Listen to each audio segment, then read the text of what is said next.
બીજી બાજુ બહુબોધી છે। આ બાજુની માત્ર એક જ ઝલકથી વાસ્તવિકતાના દર્શન થઈ જશે। અરવલ્લીના માલપુર તાલુકાનું પીપરાણા ગામ, કાચું મકાન, બારી દરવાજાને પણ જાણે ઉધઈ લાગી ગઈ હોય।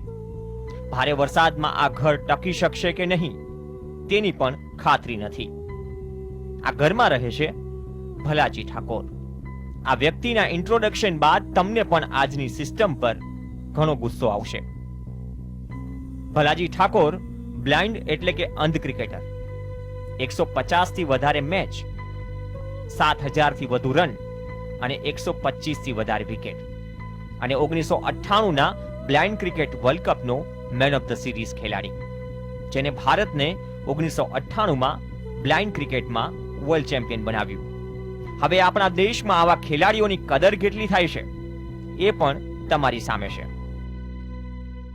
સોનું બોળમાં છે, હું ક્રિકેટરમાં છું, બ્લાઇન્ડ હતો, પરંતુ અત્યાર સુધી જો નોર્મલ સાટે ક્રિકેટરો રમાતી હોય છે તેમાં લાખો કરોડ રૂપિયાની સરકાર મદદ કરતી હોય છે, પરંતુ અમે બ્લાઇન્ડ હતો દેશ માટે, રાજ્ય માટે કે ગામ માટે જો રમતા હોઈએ ત્યાં સુધી અત્યાર સુધી અમને કોઈ સહાય સરકાર તરફથી મળતી નથી। ભલાભાઈ ડામોર આ સ્કૂલના ભૂતપૂર્વ વિદ્યાર્થી છે, જે અંધજન મંડળના જોડાયેલા છે। અંધજન મંડળમાં એ ક્રિકેટ જગતમાં વર્લ્ડ કપ જીતેલા છે, છેક રાષ્ટ્ર લેવલે પણ ગયેલા છે।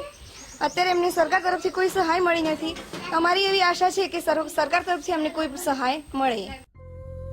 આટલી સિદ્ધિઓ બાદ પણ ભારતીય બ્લાઇન્ડ ટીમનો આ સ્ટાર ઓલરાઉન્ડર માંડ 1 વીઘા જમીન અને પશુપાલન પર નભે છે। સચિન, ગાંગુલી કે કપિલ દેવ, ભારતીય ટીમનો કોઈ લેજન્ડ ક્રિકેટર રિટાયરમેન્ટ બાદ બકરી ચરાવે કે પશુપાલન કરી ગુજરાન ચલાવે તો કેવું લાગે?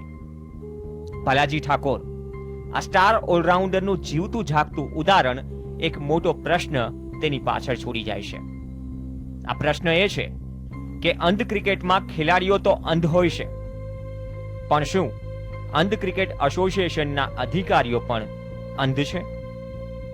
પ્રભુદાસ પટેલ સાથે પ્રવીણ આહિર, GSTV, અરવલ્લી।